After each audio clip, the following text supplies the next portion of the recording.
Que Dios perdone pecados, perdone escándalos, ¿no? Pero sí hay que hacer escándalos, o sea, hay que también, hay que tener ello, ¿no? O sea, hay que ser confrontacionales contra todo este sistema hipócrita que existe en el país, porque eso es lo que pasa en Lima, ¿no?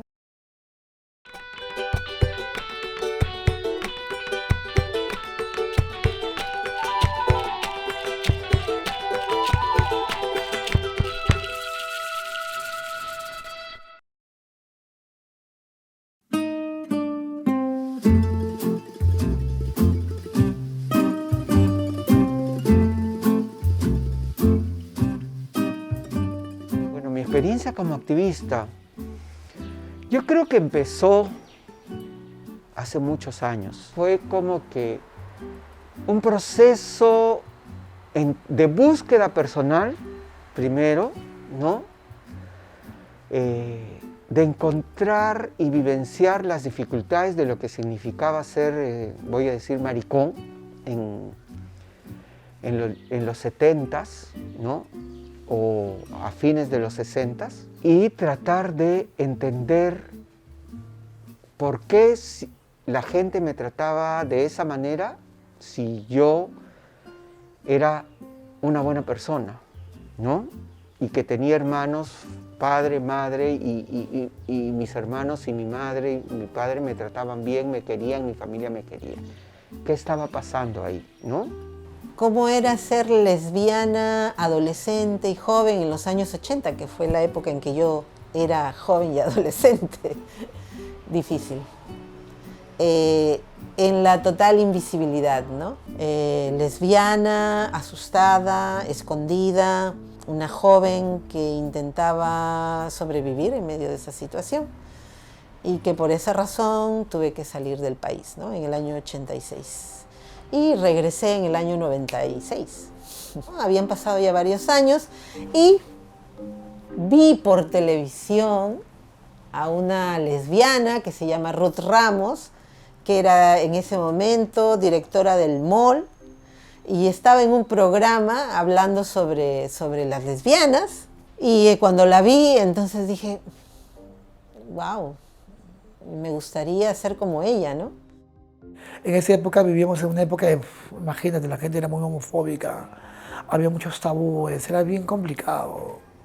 Yo era 13 años, era homosexual en la calle, la gente te insultaba, la gente te tiraba piedras, te pegaba. O sea, yo juego en liga incluso, yo juego en Pirles. Me votaron porque antes en esa época era tabú, no tabú. Los homosexuales tenían que ser bien hombres jugando vóley. Hasta que un día de esos, no sé, me tiró una bola y se me salió ¡ah! Se me salió. Y el técnico me miró, me dijo, ven para acá, me dijo, mañana no vienes. Pero ¿por qué no, mañana no vienes? Chicos, como tú no permitimos aquí. No permitimos aquí, me dijo. Y me votó, así sin asco, me votó.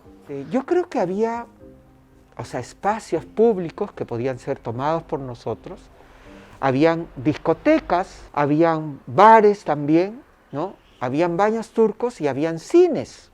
O sea, tú podías llegar al Central, al Tauro, al Tacna, se apagaban las luces y en eso tú sentías como que las escaleras de los cines corriendo, así, siempre tratando de mantener que es mi vida privada, ¿no? Es como que mi defecto, mi pecado, mi enfermedad, y me da vergüenza mostrarlo y por eso lo hago todo a escondidas. Cosa que pasaba, por ejemplo, en la Plaza San Martín cuando tú conocías a alguien, ¿no? A la hora de preguntar el nombre. ¿Cómo te llamas? Renzo. A mí me decían Renzo y yo decía, cero, ya, acá hay nombre cambiado. O sea, yo decía, ¿por qué? ¿Por qué tengo que, o sea, cómo voy a encontrar a alguien y voy a poder confiar en él cuando siempre me mienten o me dicen otro nombre o me crean una imagen falsa de las cosas? Un amigo mutuo un día me llamó y me dijo que le interesaba que yo asistiera a sus reuniones en la casa de Roberto. No sé si ha sido 82 o 83, pero fue una época en que había Fenómeno del Niño. Entonces me fui y ahí empezó la discusión de política, ¿no? De hacia dónde queríamos ir, de lo que significaba ser homosexual en esa época, de lo que significaba ser públicos, ¿no? De lo que significaba qué vamos a hacer. Entonces nos reunimos en mi casa, en una casa que mi familia tenía en Punta Negra, y en la cual fuimos varios, o sea, hombres gays y mujeres lesbianas, y pasamos todo un fin de semana conversando y discutiendo y quedándonos a dormir ahí, y construimos el primer manifiesto del movimiento homosexual de Lima. Y yo empecé a buscar en la guía telefónica, en aquella época no había internet ni celulares ni nada, y busqué en la guía telefónica y encontré el mall. Me acerqué al mall y antes de entrar me daba mucho miedo, pensaba que todo el mundo me miraba, que iba a entrar al mall, que era lesbiana, que todo el mundo se iba a dar cuenta. Me di la vuelta 3 veces a la manzana, toqué la puerta y me recibió un compañero gay muy, muy amable y me acogió y me dijo que los días lunes se reunían las mujeres lesbianas y que estaba invitada a ir, ¿no? Y así llegué al mall y ahí empezó mi vida de activista. Y cambió mi vida prácticamente, ¿no? Me encontré con muchas mujeres como yo, más jóvenes, mayores, de mi edad. Yo tenía en ese momento 34 años, que tenían un espacio para abrazarse, besarse. Yo por primera vez vi una pareja de mujeres que se daba besos, que se abrazaba, y yo estaba, digo, ¿y ahora qué pasa? ¿Se va a acabar el mundo? Esto es Sodoma y Gomorra. y nada, ahí tuve mi primera pareja también, fui a la primera discoteca, vi a las compañeras que jugaban fútbol, empezó mi vida de lesbiana, ¿no? Cuando yo empecé mi transición, Lima era aún súper complicada. Así seas pobre, pero estás dentro de Lima, cerca al cercado, a esas zonas, era mucho más difícil transicionar. Todo lo que tenías que dejar, o lo que significaba ser una persona trans cerca de la ciudad. Era ese el ambiente en el cual yo decido transicionar y tuve que irme de mi casa. Y aprendí mucho de estas chicas del Cono Sur, ¿no? San Juan de Miraflores, ¿no? O sea, aprendí mucho de ellas, ¿no? Ver cómo en realidad todas esas teorías que yo escuchaba acerca de identidad de género, ellas lo vivían y ellas eran el ejemplo claro de lo que significaba, ¿no? Para ser travesti, porque se usaba solamente ese término hace 15 años, aunque ahora muchas chicas jóvenes se endemonian o se atacan con ese término. Hace 15 años se usaba ese término aquí, no existían otros términos, se usaban travestis. Y para ser una travesti tenías que ser una mujer las 24 horas del día, ¿no? Siliconeada, en prótesis, arreglada completamente, ¿no? Y cuando yo me voy a vivir a Los Conos me di cuenta que no, pues que no necesariamente tenías que pasar por todo eso, sino era vivir tu identidad, ¿no? O sea, transicionar en la medida de tus posibilidades y de decirle a la sociedad eres una mujer y verte de esa manera, ¿no? Mientras más cerca a la ciudad tenías que ser más perfecta o parecerte más a una mujer cis del común. En Los Conos lo que hacían era vivir su identidad, ¿no? Tardando, claro, persiguiendo igual los estereotipos, pero sin que sea tan exigente la sociedad o tan exigente la misma comunidad de decirte quién eres y quién no es trans, ¿no? Si tú te pones a analizar, te puedes decirte, vives como tú quieres, luchas por quien tú eres. Mucha gente quisiera hacer eso. Y mucha gente se siente frustrada porque tiene que ser lo que le mandan. Y tiene que ser lo que le dicen. Y por eso que mucha gente nos odia. No nos odian porque seamos mujeres trans, porque no parezcamos modelos. No nos odian por eso. Nos odian por lo que representamos. Nos odian porque representamos una lucha viviente de quién quieres ser. Luchamos por quién queremos ser, por mostrarnos como somos. Y en todas las limitaciones que nos pone la sociedad, aún así podemos alcanzar la felicidad. Eso le genera bastante envidia. Eso le genera bastante traumas. Y despierta ese deseo de matarnos. Para poder borrar esa evidencia de que se puede lograr. De que en esta vida tú puedes ser feliz siendo quien tú eres. Creo que Lima en general es una ciudad que no acoge a nadie. Es una ciudad hostil. Como está diseñada, tiene pocos espacios verdes donde la gente pueda reunirse y hablar y practicar deporte y bailar, ¿no? El campo. Pero además, con las personas lesbianas, trans, bisexuales. Creo que a Lima la podríamos no tomar como una sola, sino la tenemos que ver por lugares, distritos que son más amables, más acogedores con nosotras, nosotres. Y lamentablemente estos distritos están identificados como distritos que están más en el centro de Lima, ¿no? Uno podría decir que es más seguro ser una persona LGBTIQ+ en Miraflores, San Borja o en San Isidro, pero también depende de cómo te veas, ¿no? De cómo es que, de qué barrio vengas también, ¿no? Pongámoslo así, ¿no? Tú eres un mariconcito que va a San Isidro y lo único que te va a unir con otro mariconcito de San Isidro es que son maricones. En cambio, eres un mariconcito que vive en La Victoria y lo que te va a unir con otras mariconas de ahí es que no solamente son mariconas, sino que también son personas que viven en la precariedad, personas que están sobreviviendo, pongámosle, a la criminalización, ¿no?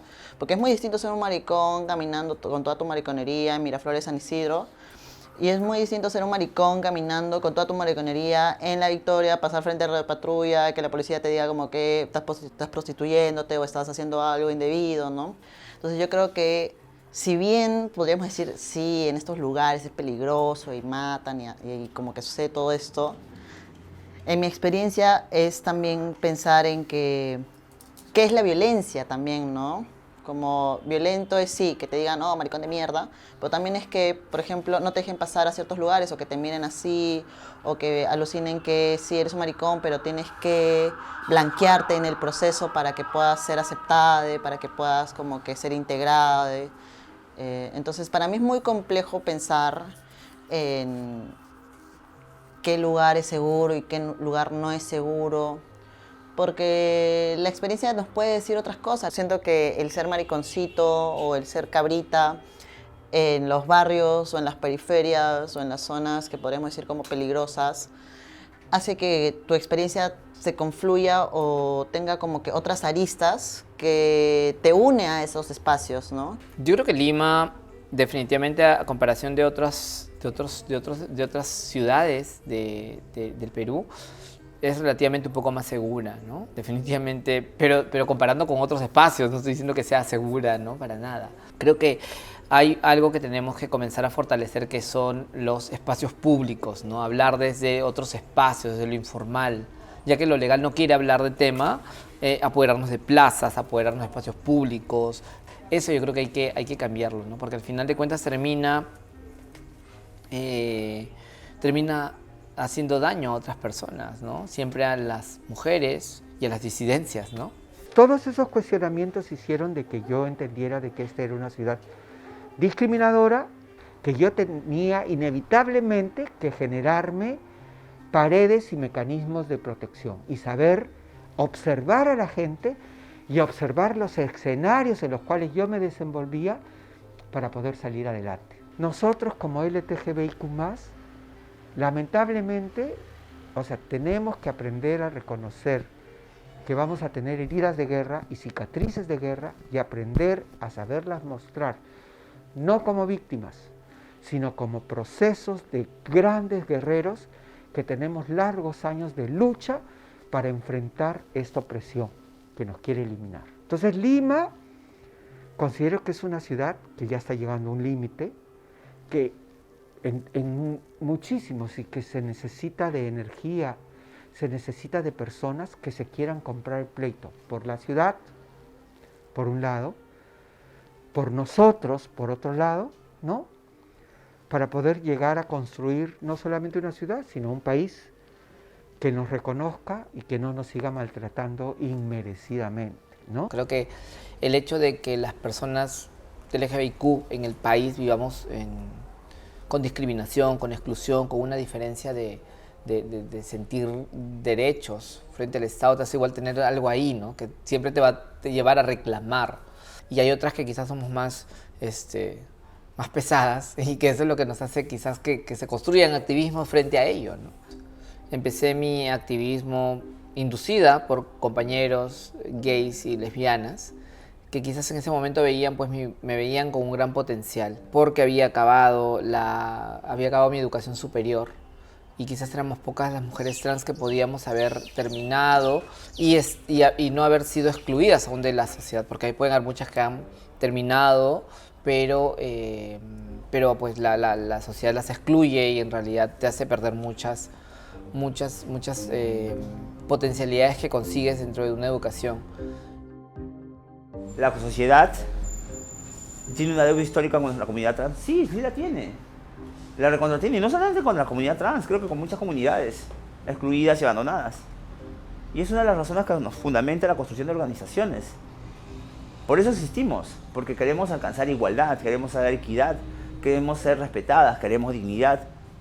Queremos vivir en un mundo donde la gente no nos tenga que matar porque somos diferentes, porque descubren que somos mujeres trans, o porque simple y llanamente no somos el tipo de mujer trans que ellos querían que seamos. ¿Ya? Nadie nace en el activismo porque quiere.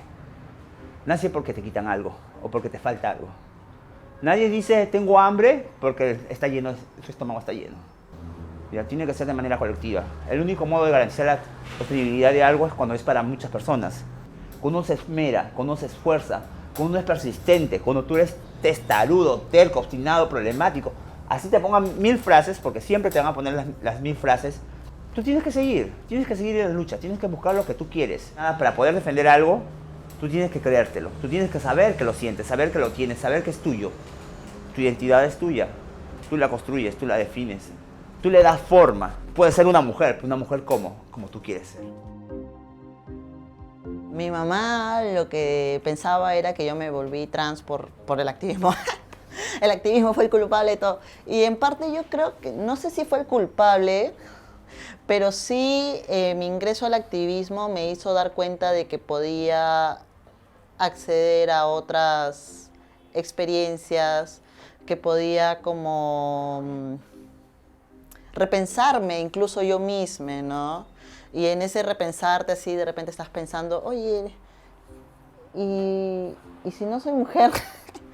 Y ahí comenzaba como a recordar cómo eran mis primeras experiencias como mujer disidente, que no era como que, ay, sí, soy mujer y me gustan las mujeres, sino como, quiero ser hombre. No caen en saco vacío, sino que caen en algo que es finalmente algo más grande que es tu identidad, ¿no? Que es como la manera en la que quieres expresarte, la manera en la que quieres incluso también vivir tu sexualidad o vivir también tu ser dentro de tu sexualidad, ¿no? Porque también es muy distinto ser como una mujer lesbiana en su sexualidad o una mujer bisexual en su sexualidad que ser una persona trans en su sexualidad, ¿no? El ser trans para mí es apoderarme de todo mi cuerpo, apoderarme de todo, de mis propios procesos, incluso hormonales. Eso es como que, eso me alucinó un montón, ¿no? Ser soberano de mí. Y los activismos me dieron un poco como la cabida para hacerlo, ¿no? Como, oye, eres bienvenida siendo esto. A partir del año 99, en que llegué al MOL, era hacer el proceso inverso. Aprender a mostrar mi deseo por otras mujeres, mi gusto, aprender a mirar y encontrarme con la mirada de la otra y sentir que conectábamos en nuestro gusto, en nuestro deseo, la una por la otra, ¿no? Aprender a bailar y al bailar demostrar eso, coqueteo, seducción, aprender a enamorar a otra mujer.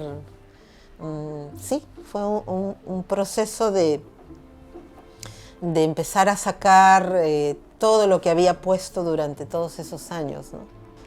Entonces eso era diferente, ya no estaba sola, ¿no? Ya estaba con otras como yo y que no sabíamos nada de feminismo, ni de lo que era ser activista, ni nada por eso, nada de eso, ni de derechos, nada de esas cosas, ¿no? Lo único que sentíamos era mucha alegría y placer de estar con otras mujeres. Acá una vez salió el cura a decirnos que por qué estábamos acá. A veces se reunían las chicas y los chicos acá y nos cagábamos de risa sentaditos ahí en las escaleras de la iglesia. Entonces lo importante era correr el riesgo, ¿no? Y mostrarnos ante la gente, pero además de mostrarnos, romper con todo el mito, la creencia y el estereotipo de que nosotros nos sentíamos mal por ser maricones, lecas, trapos. Lo que significó ese día, que sé que era invierno, era julio, estábamos con carteles de cartulina y llegar y ponernos así para que la gente se dé cuenta, ¿no? Entonces por eso estábamos más mirando a diagonal. Era el espacio más seguro en esa época. Ir al centro no nos iba a convenir de ninguna manera. La policía nos iban a sacar de la Plaza Martín o de otro lugar inmediatamente. Y llegamos como a las 4 de la tarde hasta que oscureció. A la hora de oscurecer ya nos retiramos todos. Ahora, fue divertido. Nosotros pensamos que íbamos a recibir más violencia, pero llegó la policía, llegó Serenazgo. La policía, hay una foto en la cual se ve que hay un patrullero que se acercó a preguntar, pero cuando nosotros le dijimos que éramos del movimiento homosexual de Lima y que estábamos haciendo una protesta y que era pacífica, nos felicitaron y había gente que pasaba aplaudiendo, ¿no? En su carro, y se puso gente alrededor, pero también había mucha gente LGTBI, ¿no? Y con más que tenía miedo de pararse. Se dijo que sí, que quien quería llevara sus máscaras, quien no quería, no. Bueno, y al interior del mall, ¿no? Los que éramos entre los asociados y los que trabajábamos adentro como voluntarios y como parte de la asociación, hicimos como una promesa de que sí era nuestra obligación mostrarnos públicamente. Era difícil. Yo mi primera marcha del orgullo la hice con una máscara porque no podía ser visible. Tenía más que nada miedo de mostrar mi rostro, hasta que en el año 2001, 2002, luego de un proceso grupal también con varias compañeras en el mall, decidí sacarme la máscara para marchar y mostrar mi rostro, y sobre todo creo que con la conciencia de estar orgullosa de quien yo era, ¿no? A partir de eso se inició todo este proceso de decir, podemos ser públicos, podemos mostrarnos en público y no nos va a pasar absolutamente nada, ¿no? Bueno, definitivamente, aunque no sean muchos años de diferencia, creo que sí han habido cambios drásticos, ¿no? Aún en esos momentos era bien complicado ser una mujer trans en Lima. Estamos hablando del 2004, 2005, que es cuando yo empezaba mi transición más o menos. Era súper complicado ser una mujer trans, las oportunidades no existían. Si es que hay cambios más amplios o podemos ver más visibilidad de mujeres trans, creo que los cambios se han dado de forma rápida, o la visibilidad se ha dado de forma más rápida, ¿no? Pero no es que hayan pasado tantos años para un cambio social. Es bueno, definitivamente, pero era un panorama bien complejo, ¿no? Las oportunidades no existían. Y creo de que soy parte también de ese fenómeno de cambio y de desarrollo y de inclusión, ¿no? Que se ha dado y que lo hemos buscado, ¿no? Que ha tenido que ver mucho con empoderamiento. Es reconocerte como un sujeto, como una sujeta de derechos y que lo mereces todo, ¿no?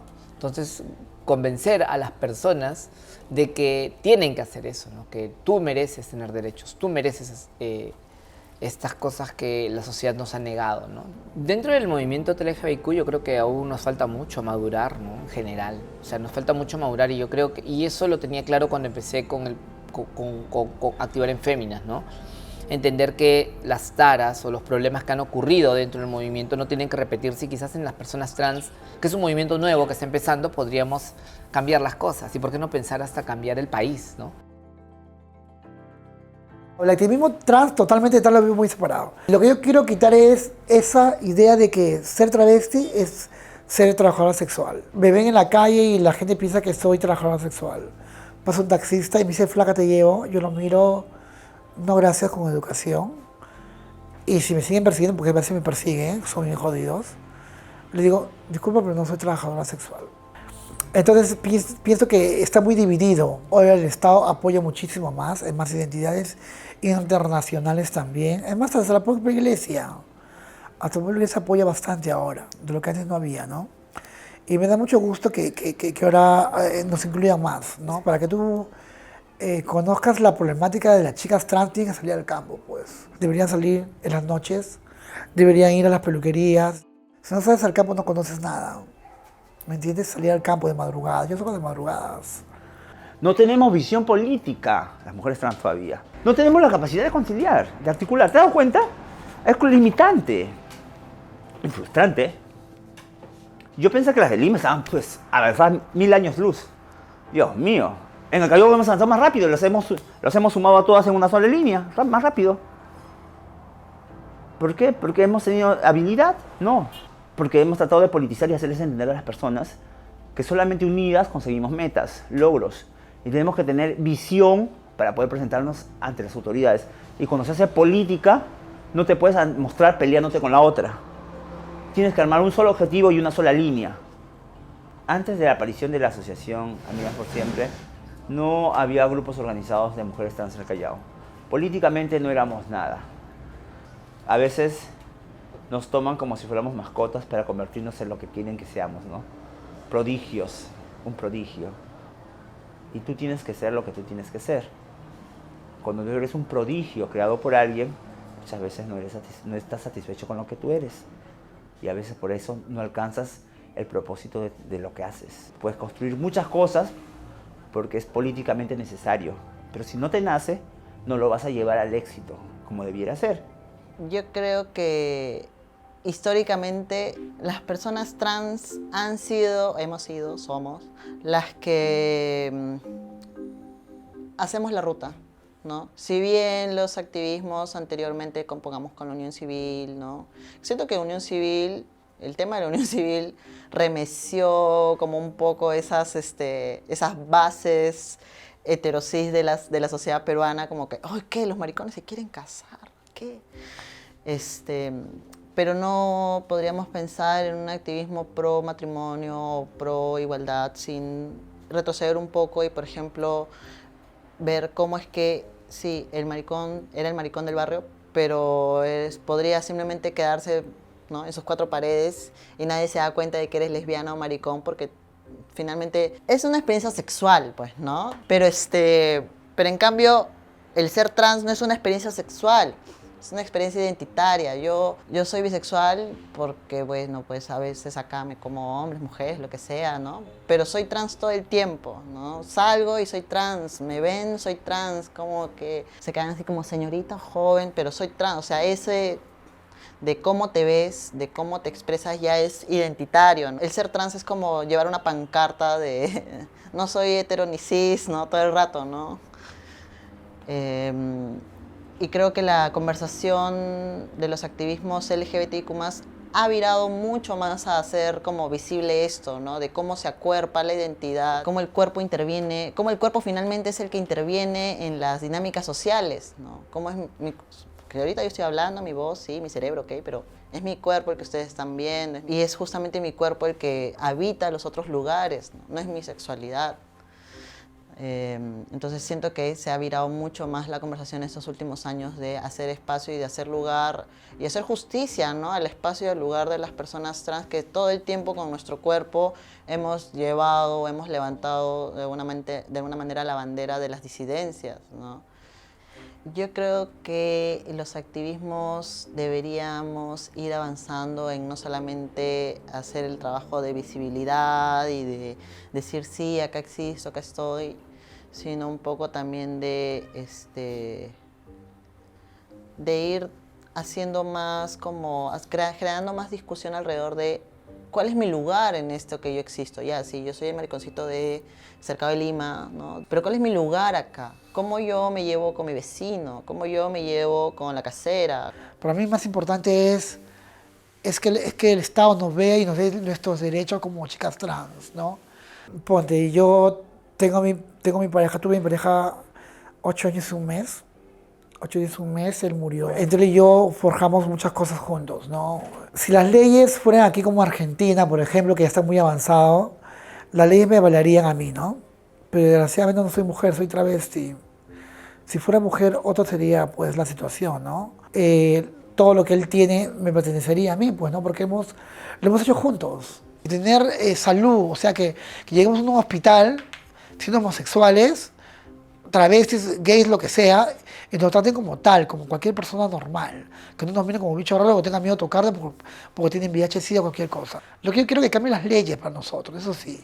Creo que el mayor logro nuestro como movimiento, como grupo, es haber conseguido que las nuevas generaciones tengan conciencia de que son sujetes de derechos, que tienen derecho de ocupar el espacio público, que tienen derecho a gritar y a exigir por sus derechos, que si están en un parque y están mostrando su afecto públicamente como tiene que ser y alguien les dice algo, tienen el derecho de exigir estar en ese espacio y de ser quienes son. ¿Qué les diría? Que lo importante es construirse a través de ser, mostrarse tal como son, decir las cosas como las piensan, ¿no? Buscar información, ¿no? Ya sea de otras personas, ya sea de documentos elaborados por otras personas o por otras instituciones. A partir de eso, reflexionar sobre esas cosas, ¿no? Y juntarse con las personas que se acercan en la manera en la cual tú puedes pensar, reflexionar, aportar y hacer. Usa lo que te gusta. Sales como te gusta, como te sientes bien. ¿Por qué complacer a la gente? No complazcas a nadie, complácete a ti misma. Yo les diría que no están solos, que hay espacios donde ellos donde ustedes pueden llegar y ser acogidos y ser amados y amadas, que hay posibilidad de salir de círculos de violencia, que aunque tengan miedo, que está bien tener miedo, que no hay problema con tener miedo. Y que si salimos a las calles, que si luchamos por nuestras vidas, por nosotras y nosotros mismos, esto va a cambiar. Y estoy segura que no hay vuelta atrás.